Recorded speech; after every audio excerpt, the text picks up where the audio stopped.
فاصبر صبرا جميلا. Many of us, we suffer from lack of sakina.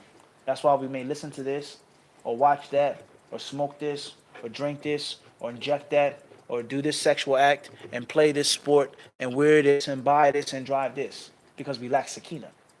And we need to get some type of comfort, and some type of dulling of our painful situation through other means. And that's why Allah Azza wa Jal, He mentions that the kuffar, He mentions in several ayats about the punishment that they will have. Adhabun wasib. Adhabun muqim. Everyone understand this? Yuridun an yakhruju min al-nari.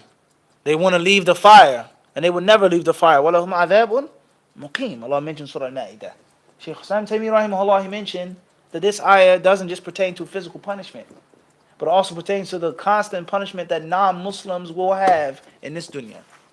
And anyone who imitates those non-Muslims and leaves the dhikr of Allah and strays from the path, like they have done totally. But a Muslim will never ever leave the path 100% and still be a Muslim.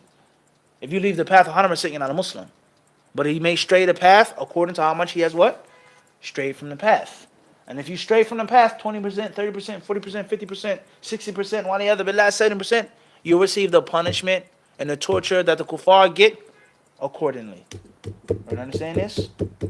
You leave the path a little bit, you get a little bit of what they get. You leave the path a lot, you get a what? A lot of what they get. And that is why people do drugs and painkillers and things like this, to take their mind off of the pain that they're in, of suffering.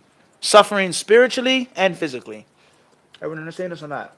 And that's why they said Imam Ahmad rahimahullah, one time he passed by an old hag who was from Ahlul Dhimma. She was from the non-Muslims that were living under the protection of the Muslims. And she was an old hag. She was very decrepit, extremely old, wrinkled face, teeth falling out, going bald, gray hair, etc. Barely walking with a cane. And he sat down and he watched her and he started crying. And he asked him why he was crying. He said, look at this old lady. Look how poor she is. Look how bad she's suffering. And when she dies, if she doesn't accept Islam, she have nothing more than what? More suffering. Eternal suffering. This is serious. So the Quran is a major means of sakina. Everyone understand this? If you're anxious, if you're fearful, if you're afraid, if you're depressed, if you're stressed, whatever's going on, the Quran, bi'idhnillahi ta'ala, can't do anything but add to your solution and your therapy. It can't hurt or harm you. You don't understand it? I'm not living righteous. I'm going to go back to the same sin. What's the purpose? It's not going to hurt. But it's only going to do nothing but what? Inshallah help. Let alone give you the cure that you're looking for.